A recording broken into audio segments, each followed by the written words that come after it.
Hello, and welcome to your YouTube channel, Learn English Lab. Today's podcast topic name is How to Expand Vocabulary Without Stress. I am really, really excited for this one. Yeah, it's a deep dive that I think is going to hit home for a lot of you listening. So I want you to just imagine something for a second. Okay, lay it on us. Imagine you are sitting in a really high-stakes job interview. Oh, the absolute worst stress. Right. You are wearing your best clothes. You have been preparing for, days. And the interviewer is sitting right across from you under those awful, harsh fluorescent lights. I can picture it perfectly. And they ask you this seemingly simple question. And the crazy thing is, you know the exact concept you want to convey. You have the answer. You literally studied the perfect English word for it the night before. You looked at it on a flashcard. But as you open your mouth to speak, your mind just goes completely, terrifyingly blank. Like a total system failure in your brain. Exactly. The word just evaporates. So you end up stumbling through this really clunky explanation instead. Oh, I hate that feeling. You feel that hot flush of embarrassment, and you just know that you sound far less capable than you actually are. It is the universal nightmare of language learning. Really, it is. Totally. That gap between what you know in your head and what you can actually access in the moment, that is where all the frustration lives. And that gap is exactly what we are dismantling today. Our mission for this deep dive is to completely revolutionize how you acquire new words. A total paradigm shift. Yes, we want to take you out of that anxiety-inducing cycle of endless rote memorization. We are ditching the stressful flashcards. Good riddance. Seriously. And we are moving toward a philosophy that integrates vocabulary naturally and permanently into your everyday life. It's so much healthier. It really is. So to do this, we're going to follow the journey of a learner named Marcus Rivera. He experienced that exact interview nightmare we just talked about. Poor guy. But it was the catalyst for him. Exactly. And we're going to map out the entire psychological and practical framework he used to permanently change his relationship with English. His story is incredibly revealing because his failure in that interview, it wasn't a failure of intelligence at all. No, not at all. And it wasn't even a lack of effort. He had been working incredibly hard, arguably, way too hard. Yeah, he was putting in the hours. It was a fundamental failure of methodology. Right, because he had the dog-eared notebook. Yeah.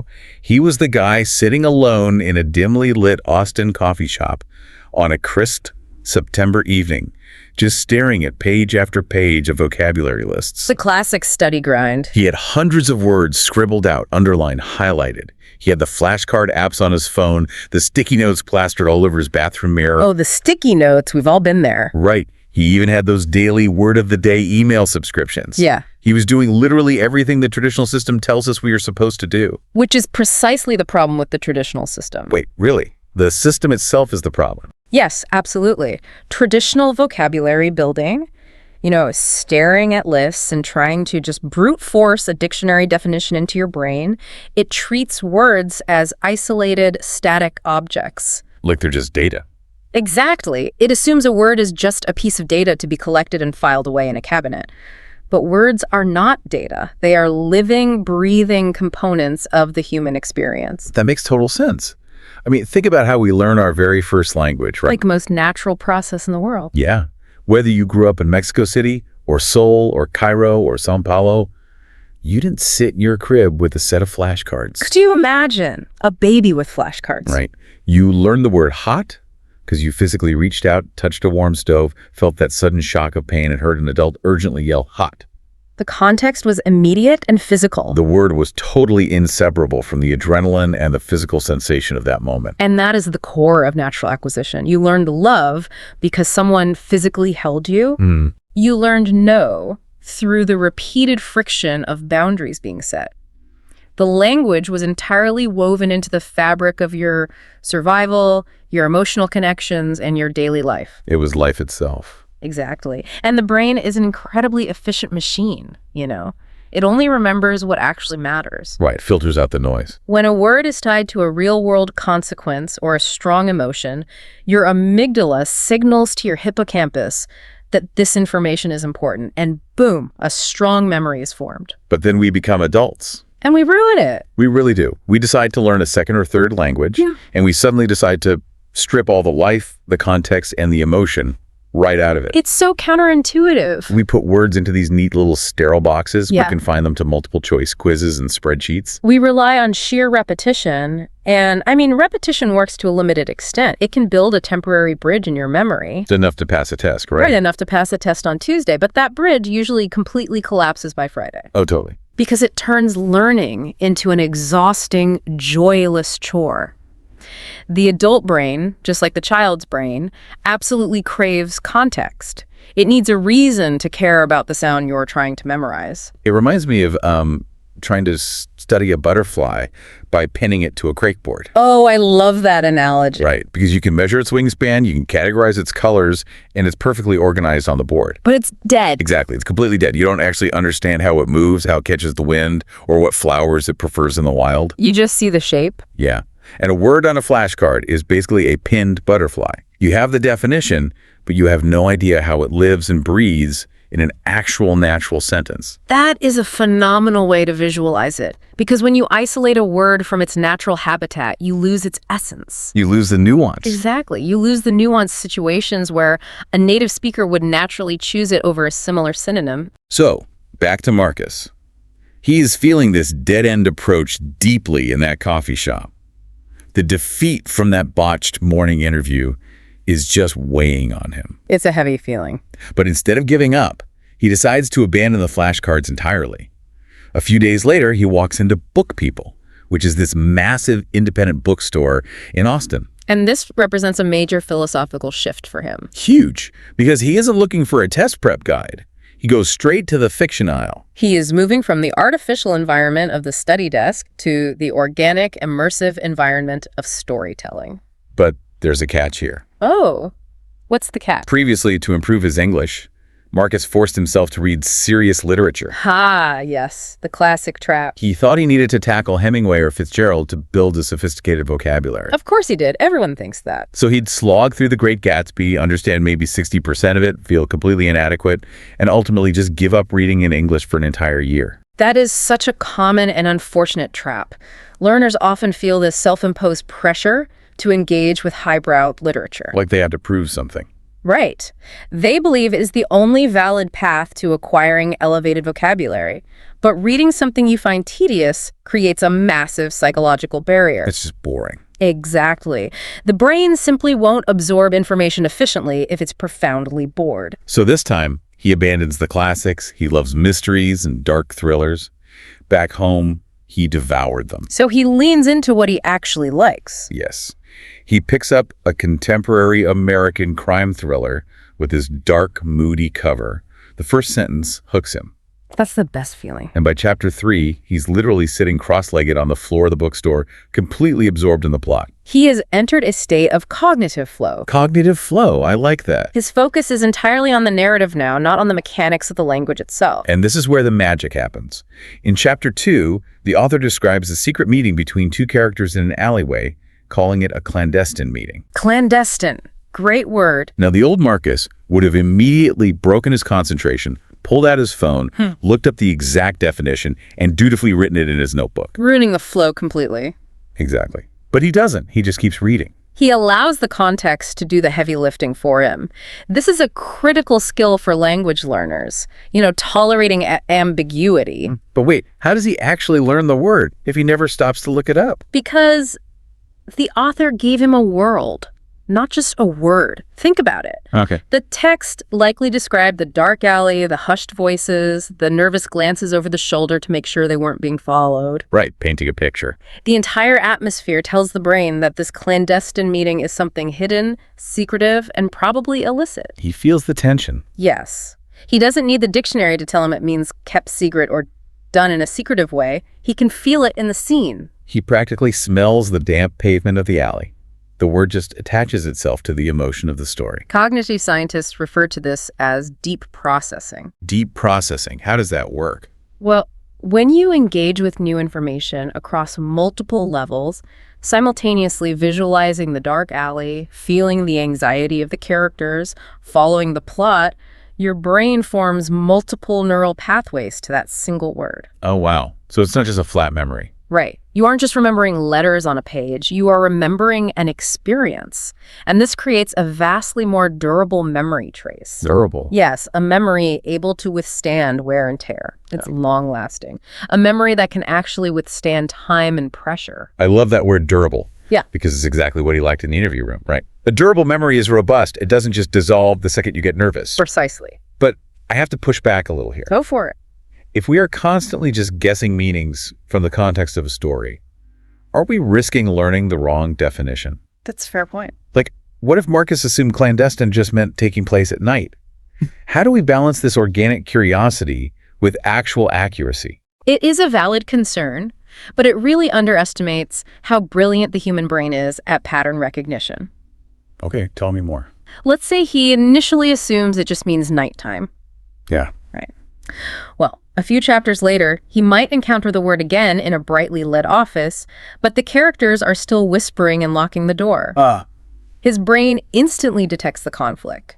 It discards the nighttime theory and refines the definition to focus on the secrecy aspect. That is so cool. The initial context paints the broad strokes, and then repeated exposure in different environments sharpens the edges until the definition is highly accurate. So it fixes itself. Exactly. The minor risk of a temporary misunderstanding is heavily outweighed by the massive benefit of how deeply the word is absorbed. That makes total sense. Yeah. You're essentially letting your brain autocorrect over time through exposure. And let's talk about why he's reading in the first place. Right, because he genuinely wants to know who committed the murder. He has intrinsic motivation. Which is a game changer. He's pulling the language in because he craves the meaning rather than trying to force it in to pass a vocabulary test. Intrinsic motivation completely alters the chemistry of learning. When you are curious, your brain retains information so much better. So Marcus finishes that thriller in 4 days.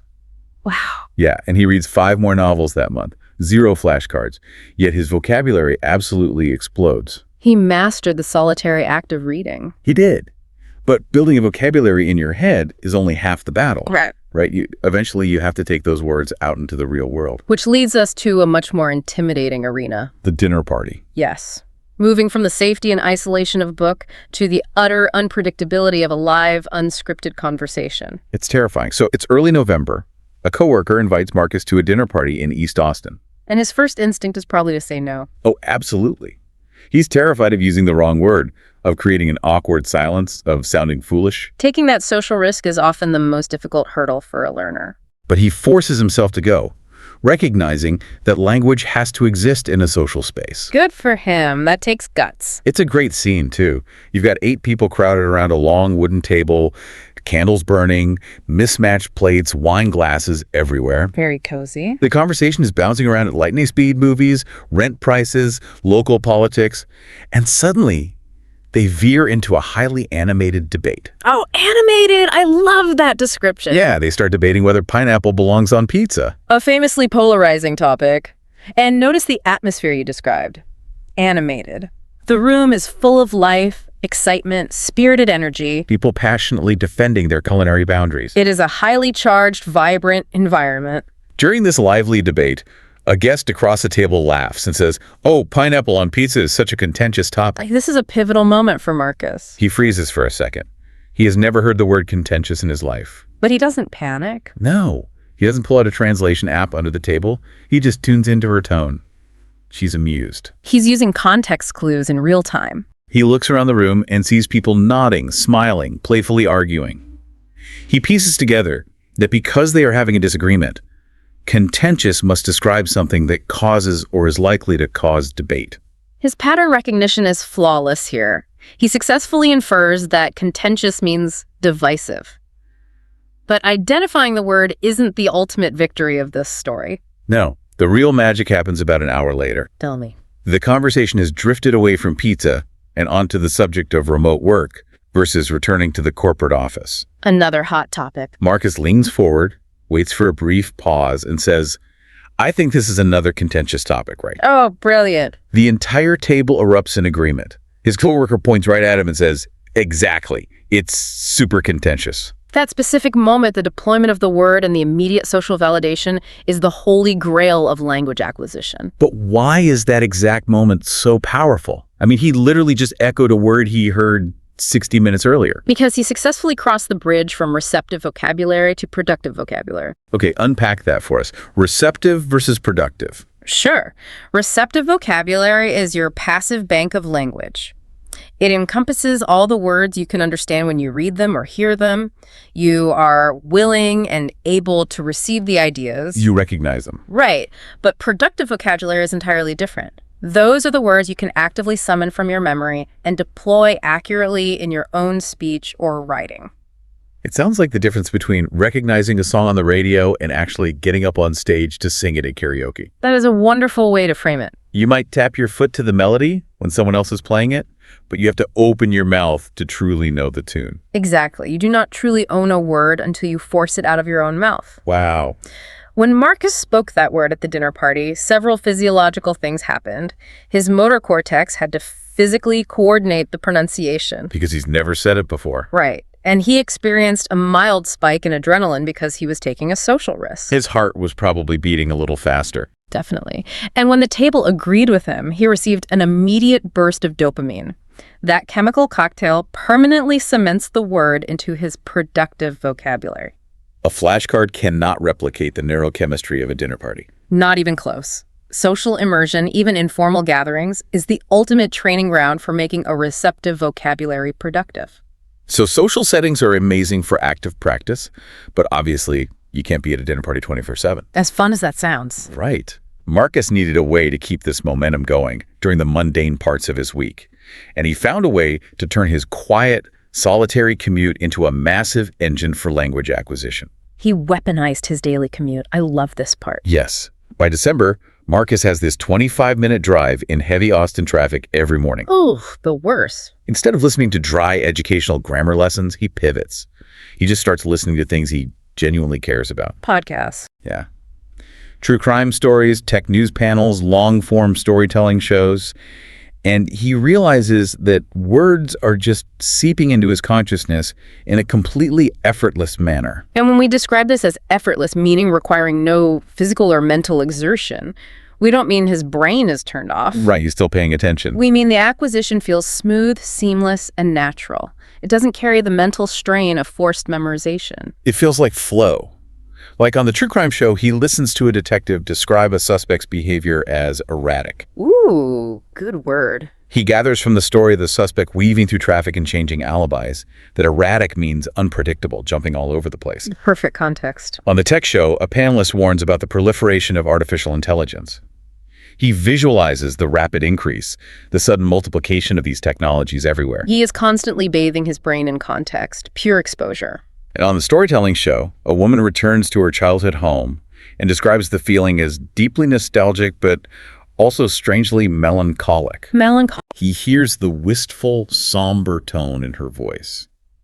He understands that she is affected with pensive sorrow just by the acoustic texture of how she says the word. That acoustic texture is vital. While Marcus feels like this process is a breeze, active listening is actually highly demanding from a cognitive standpoint. Really? It feels so passive, though. It's not passive at all. It's highly cognitively demanding, relating to the mental processes of perception and reasoning. His brain is working constantly to parse the grammar, infer meaning, and connect it to what he already knows. So hearing native speakers helps with more than just pronunciation. Oh, absolutely. Hearing words spoken with natural intonation gives them a rich, multi-dimensional quality that text alone cannot provide. You learn the melody and the emotional weight of the word. There was a specific formula mentioned for this kind of listening, right? Comprehensible input +1. Yes, it is arguably the secret sauce of language learning. What does that actually look like in practice? Comprehensible input means you need to choose material where you already easily understand about 85 to 90% of what is happening. You have a solid grasp of the narrative. Exactly. The +1 represents that remaining 10 to 15% of unknown vocabulary or complex grammar. That small gap is where the growth happens. I see. If you understand 100%, you are just maintaining your level. Right. If you only understand 40%, you're going to get frustrated, and your brain will tune it out as white noise. But let me ask you this. If I'm driving to work, staring at taillights, maybe I haven't had my coffee yet. Right. Even if I'm listening to the right level of difficulty, isn't there a massive danger of just zoning out?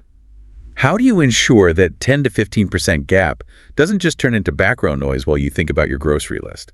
That brings us right back to the concept of intrinsic motivation we discussed at the bookstore. Oh, because he actually cares about the story. Exactly. If you are forcing yourself to listen to a dry lecture on economics just because it has good vocabulary, you absolutely will zone out. Guaranteed. But if you are deeply invested in finding out if the suspect in the true crime podcast actually committed the robbery, your brain will forcefully snap to attention. You want to solve the puzzle. The desire to solve the narrative puzzle forces your mind to bridge that gap. The story acts as the anchor that keeps your attention from drifting. Okay, so the passive absorption during the commute is incredibly powerful. He's recognizing more and more complex words. Building that receptive bank. But in January, Marcus realizes that to truly cement his professional identity, he needs to harness these words on the page. He needs to master written, productive vocabulary, which demands a much higher level of precision. His boss gives him a major assignment.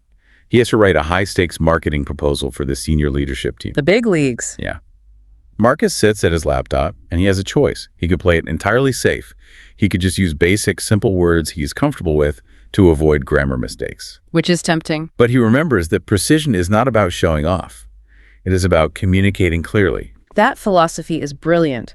Vague language invariably leads to vague, muddy thinking. So true. When you force yourself to be precise with your words, you actually sharpen your underlying thoughts. Let's look at how he actively upgrades his writing. His initial draft has a very standard sentence. This campaign will help us reach more customers. It gets the point across, but it lacks any strategic depth. Right. So he revises it. He digs into that productive vocabulary and writes, this campaign will enable us to broaden our customer base and cultivate lasting brand loyalty among previously untapped demographics. The transformation there is striking. It really is. He uses cultivate instead of just build or grow. Cultivate to develop or nurture. It carries the connotation of treating the customer relationship like a garden that needs careful attention. And untapped implies a hidden reservoir of potential, not yet exploited. It paints a much more enticing picture for an executive. How did he handle discussing the competition? Originally, he wrote, our competitors are doing better than us in this area.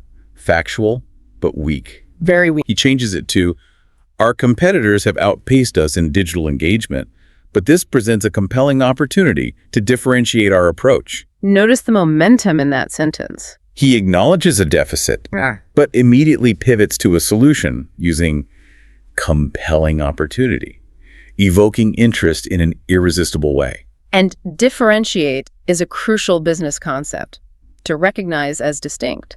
It's about actively separating your brand from the rest of the pack. And the key here is that Marcus didn't just open a thesaurus, right-click on different, and pick the longest synonym he could find. We've all read those emails. They sound like a robot wrote them. Right. It's clunky. Marcus used words he had naturally acquired from his reading and podcasts. He already understood the flavor of the words. Exactly. Writing forces a different kind of cognitive engagement than speaking. In a conversation, the moment passes quickly. But on the page, you stare at it. You have to evaluate its weight, its rhythm, the exact impression it will leave. That active choice creates deep, lasting learning. Using precise words is like switching from a broad paintbrush to a fine-tip pen. Oh, I like that analogy. The broad brush gets color on the canvas, but the fine-tip pen allows you to draw the exact picture you want your boss to see in their mind. And did his boss like it? She loved it. She reviewed the proposal, looked up, and told him it was exceptionally well written. That kind of validation, the recognition that one's efforts are worthwhile, is so vital. It's the final seal on the learning process. But this raises a huge logistical question. How is Marcus keeping track of these fine-tip pens? He needed a system. He's pulling words from books, dinner parties, commutes. He didn't use a standard list, but something far more dimensional. The 8-dimensional vocabulary journal. This is fascinating. It blew my mind. A normal list is 2-dimensional. Word on the left, definition on the right. Entirely flat. But Marcus created an 8-dimensional journal. Every entry captures meaning, synonyms, the source where he found it, a personal sentence, emotional connections, pronunciation, and context. He is manually forcing the brain to build multiple neural pathways, new hooks for the memory to grab onto. Let's visualize it. Take the word ubiquitous. It means present everywhere. In a 2D list, you just write everywhere and move on. Right. But in his journal, under the personal connection section, he anchors it to his childhood. He writes about the taco stands in Guadalajara. Oh, I love that. He remembers how you couldn't walk 3 blocks without smelling the meat cooking. They were ubiquitous in his neighborhood. He took an abstract word and violently tethered it to a warm, sensory, deeply personal memory. Making the word personal ensures it doesn't just live in the abstract. He does the same thing with the word pragmatic, meaning dealing with things sensibly and realistically. How did he anchor that one? He connects it to his father's down-to-earth nature. His mom would dream of lavish vacations, but his dad would pragmatically sit at the table with a calculator, figuring out what they could afford. So if the definition ever starts to fade, the strong emotional image of his father acts as a lifeline, pulling it back to the surface. It is brilliant. But let me play devil's advocate here. Creating an 8-dimensional entry for every single word sounds like it takes a lot of time. Doesn't this contradict the without stress part of our mission? It's a fair objection, but it misunderstands the goal. The objective is not to write entries for 50 words a day. That would be exhausting. The goal is curation. You only deeply map maybe 2 or 3 highly impactful words a day. It requires a tiny, highly focused investment of time that yields near permanent retention. Quality over quantity. Exactly. You are trading exhausting quantity for absolute quality. And to prove that learning doesn't have to be a chore, Marcus finds a way to turn his Friday night relaxation into a prime learning environment. Integrating learning into leisure. He invented the movie night method. Every Friday, he'd order takeout and watch American films and TV shows. With a catch, I assume. 2 rules. First, English audio and English subtitles. Second, and most importantly, he was not allowed to pause the movie to look things up. Never pausing is the real stroke of genius. Because he couldn't pause, he only ended up remembering the words that were tied to impactful, emotionally charged scenes, having a major effect. Emotion acts as the glue for memory. For instance, he's watching a legal drama. The jury foreman says they've decided to acquit the defendant. To free from a criminal charge? Marcus feels the massive wave of relief wash over the characters. He links acquit to that feeling of sudden freedom. The emotional release binds permanently to the vocabulary. From a Wall Street documentary, he learns volatile, liable to change rapidly.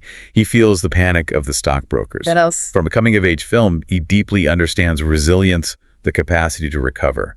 And from a rom-com, serendipity, a happy accident. What is truly profound about this is that entertainment completely removes the stigma of studying. A mark of disgrace, yeah.